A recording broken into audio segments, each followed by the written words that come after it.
1. There are 4 types of introverts: social, thinking, anxious, and restrained. Social introversion is what's commonly accepted and understood as the stereotypical definition of introversion. Social introverts prefer solitude or small groups of people over large gatherings.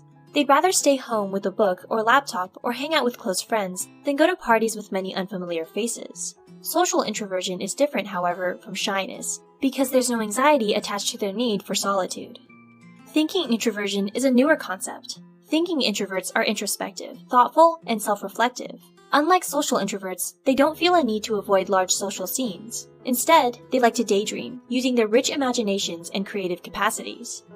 Anxious introverts, on the other hand, seek time alone because they feel awkward and self-conscious. Unlike social introverts, they experience painful shyness around new people, and the anxiety doesn't necessarily go away when they're alone, because they let situations play over and over in their heads, contemplating what might have gone wrong. Lastly, restrained introverts function on a slower pace and prefer to think before they speak or act. They're also known for being reserved. They like to take their time, preventing impulse from affecting their decision-making. 2. Introverts react quickly to new information, but are slow to monitor change.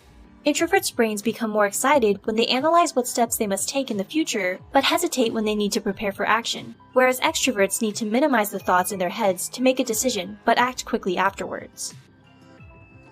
3. Introverts dread small talk.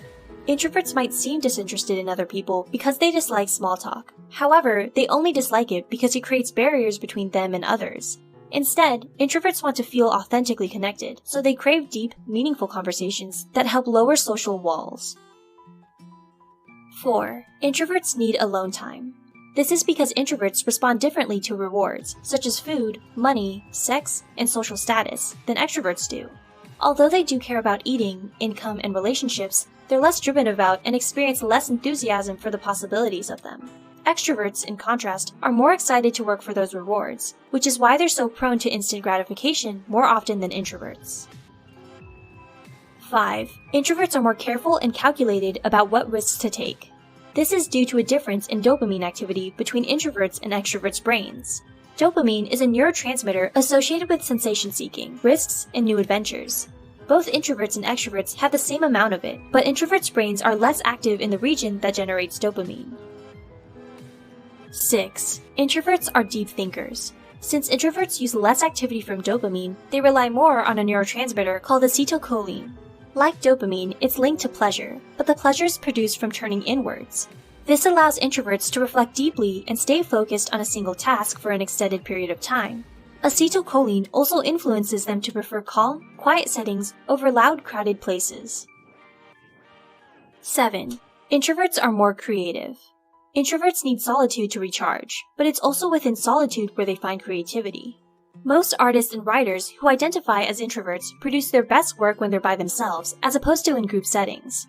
Additionally, people in general feel less self-conscious when they're alone, so being in solitude helps introverts feel safe to take risks that allow their creative juices to flow. 8. Introverts like the rain. Rain creates white noise that attracts introverts, because it signals opportunities for solitude. They find the calming effect pleasurable, since it allows them to escape within themselves for the time being. Rain helps lower expectations for the day as well, and isn't as overstimulating as the sun. 9. Pretending to be extroverted can have a negative effect on an introvert's performance. The time introverts spend on pretending to be people they're not disrupts their usual level of performance. It's important to realize and acknowledge this, since the world is so used to trying to mold introverts and extroverts. 10. Introverts might not prioritize happiness. Although we live in a culture that emphasizes happiness, introverts actually prefer to maintain a neutral emotional state when presented with tasks, such as taking a test, giving a speech, or thinking rationally. This is because happiness, an arousing emotion, may distract them from completing their tasks efficiently. Extroverts, on the other hand, prefer happiness because it acts as a motivator. Are you an introvert? If so, do you find any of these facts relevant? Feel free to share in the comments below.